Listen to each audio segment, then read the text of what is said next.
সুধী দর্শক মণ্ডলী, আসসালামু আলাইকুম। আজকে আমি আপনাদেরকে দেখাচ্ছি কানের পর্দার ভিতরে পানি জমে গেলে পানিটা আঠালো হয়ে যায় এক সময়, যেটাকে গ্লু ইয়ার বলা হয়। সেই পানিটা পর্দা কেটে কিভাবে বের করা হয় দেখুন। এখানে আমরা প্রথমে কানের পর্দায় একটা ইনসিশন দিলাম।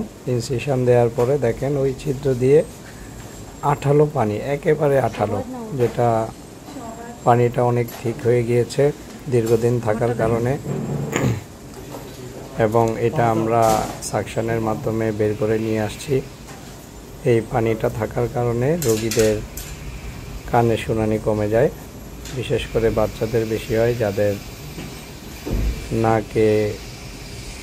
নাকের পিছনে এডিনয়েড গ্রন্থি ফুলে যায়। অনেক রোগী এরকম পাই আমরা। টনসিল বেশি বড় হয়ে গেলে বা নাকের হাড় বাঁকা থাকলেও হতে পারে।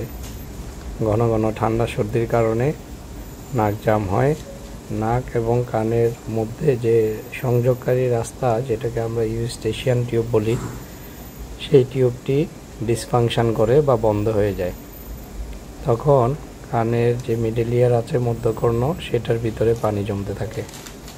সেই পানিটা জমতে জমতে একটা সময় এরকম গ্লু এর মতো হয়ে যায়, যেটার কারণে রোগীরা শুনতে পায় না। সাধারণত বাচ্চাদের বেশি হয় এবং বাচ্চারা এটা জানতে পারে না, মানে বলতে পারে না যে কম শুনে।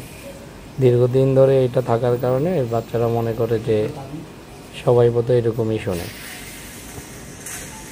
তো দেখুন আমরা কিভাবে পানি বের করলাম। এখন যে দিক দিয়ে পানি বের করলাম ওখানে একটা টিউব বসাবো, যেটাকে ভেন্টিলেশন টিউব বা গ্রোমেট বলা হয়।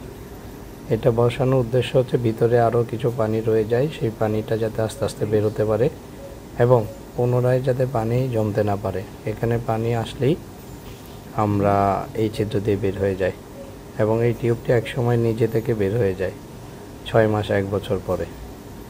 তবে যাদের গ্লু ইয়ার আছে তারা অবশ্যই একজন ডাক্তার দেখান কানে কম শুনলে। ধন্যবাদ সবাইকে ভিডিওটি দেখার জন্য।